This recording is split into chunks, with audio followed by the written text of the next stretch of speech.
Yeah, here we go. Union and Confederate veterans. So this is at Gettysburg, Pennsylvania. You know, telling stories on the battlefield. And okay. So this was, of course, a kind of official, very federal government's involved in the planning and execution of this, as well as these private organizations like the UDC, Sons of Confederate Veterans, and then similar union organizations, Union Army organizations. But I wanted to return to, if we could go one more slide, back to the laser show. So we're going to show you a clip. Okay, it's kind of more mundane, less spectacular than the 50th anniversary of a major military campaign, and perhaps maybe less historically significant, though, if we think about the relationship between our own lives and our past and our childhood. These things take on more significance. Think about that as a kind of reconciliationist thing. So I showed you this image earlier, this American flag sort of projected across this carving, and I'm going to show you some cell phone footage of part of the laser show that somebody's posted on YouTube. There's a sequence in the show where the flag's projected, but before the flag is projected, the carving actually comes alive, and these three Confederate figures start riding their horses, and let's just watch it. We're going to hear Elvis singing Dixie. Sorry, Kelsey.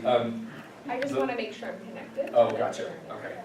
The link's there at the bottom. Wow.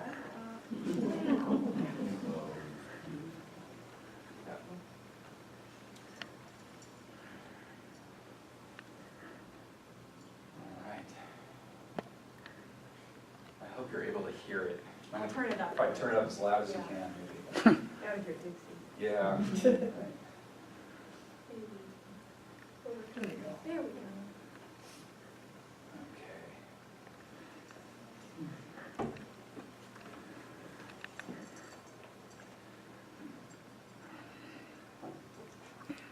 We're slow today.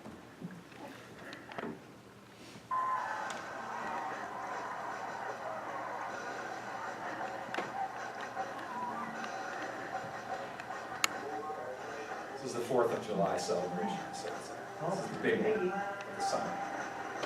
Yay, Bill Seed.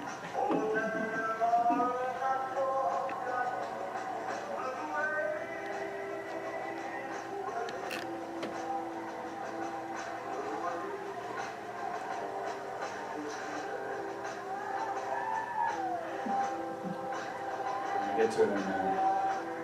Just checking out the crowd. Yeah.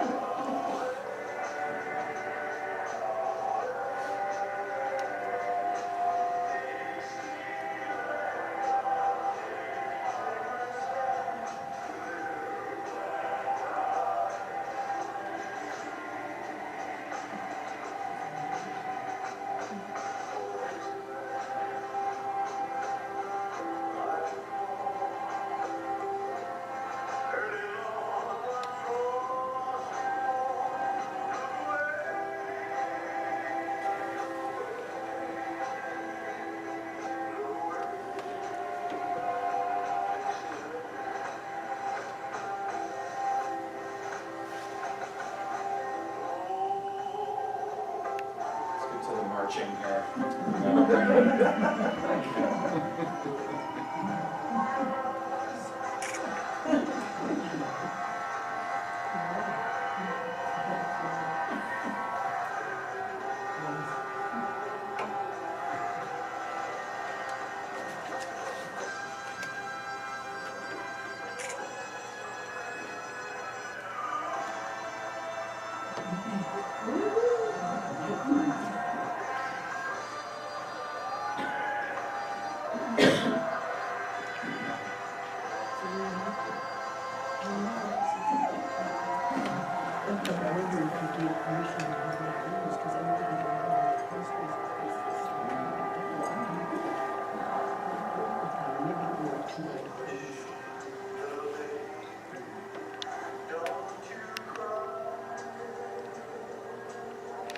So this is the war, I suppose, Civil War.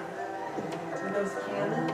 Yeah, cannon fire, and I'm not sure which battle this is supposed to be.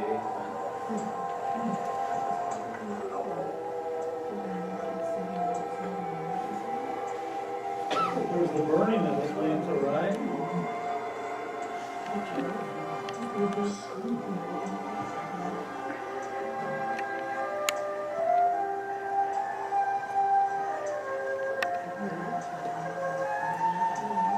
Is that Lee? I think that's Lee,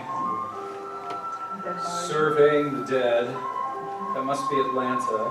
Burning.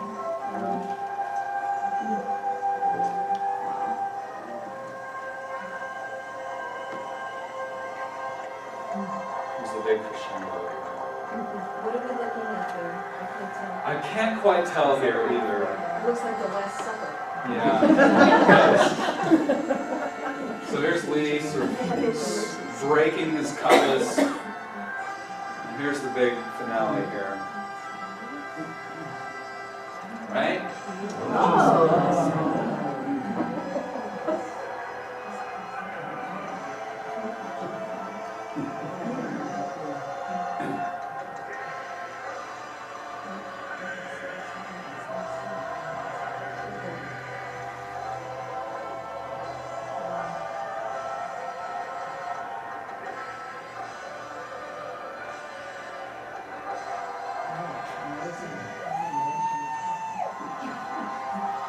Somebody really liked that part. Okay, so that's great. All right. So this sort of reconciliation, right, of the reunion of North and South in the earlier image, the projection of the American flag over this Confederate monument. Like this is the one of many examples, of course, of this folding of the Confederate cause into a kind of mainstream version of American history.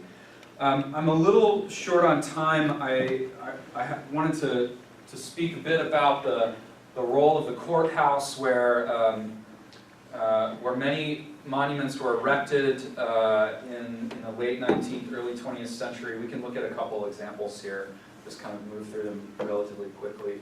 So one in New Orleans, you can see a large crowd gathered here to witness the unveiling here in 1907.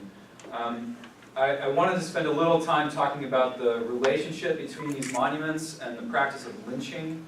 The courthouse, of course, was either the site of lynchings or the site of abduction of prisoners, black prisoners, who might be lynched elsewhere in the town. We've got a couple of examples of that here. I'm just going to move through them quickly. So here's one in Hot Springs, Arkansas. This Confederate monument. This was the site of the lynching in 1913.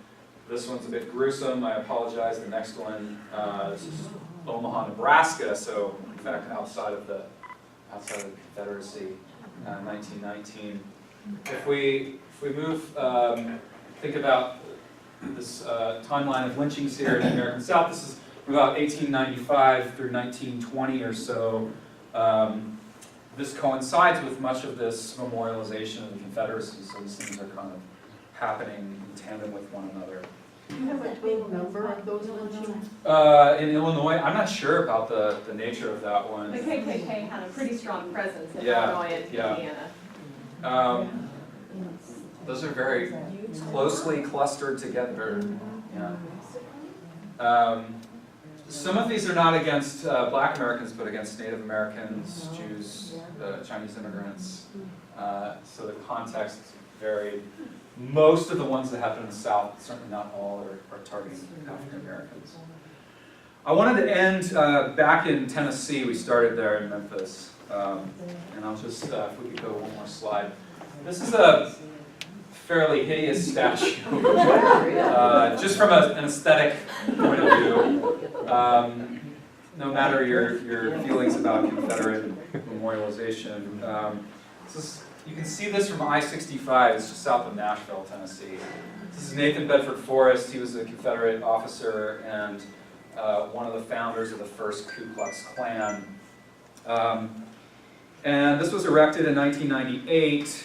on private land, and particularly after the 2015 shooting in Charleston, the city of Nashville, in fact, petitioned the Tennessee Department of Transportation to at least erect some foliage that would block this hideous thing's view from the interstate. The DOT has refused to do so far.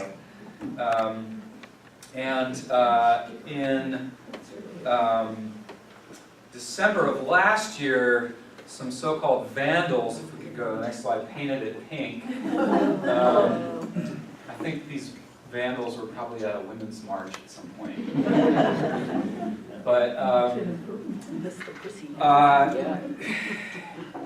I wanted to return to this. This is not an official monument by any means, but it's one of some untold number of unofficial ones, and there's over 1,500 official school names or physical monuments or other kinds of symbols to the Confederacy in the United States. Of course, the vast majority of them in the American South, but there's a Robert E. Lee Elementary School in Wenatchee, Washington. I wanted to return here to suggest that the debate over whether to remove these monuments, and this is the debate that's been raging since 2015, if not certainly before in some contexts, is one that in all likelihood is going to be hashed out locally, right, among communities that see these things every day, right? I'd like to just conclude by saying that unless the United States as a whole begins to address the triple evils of poverty, racism, and militarism that King identified 51 years ago, that these monuments will continue to be points of debate and, in many communities, divisiveness throughout the South and beyond. So I've cut into question and answer by 2 minutes. That's okay. I'm willing to stay longer. So I want to thank you guys for coming out today, and welcome any points of discussion or questions you might have.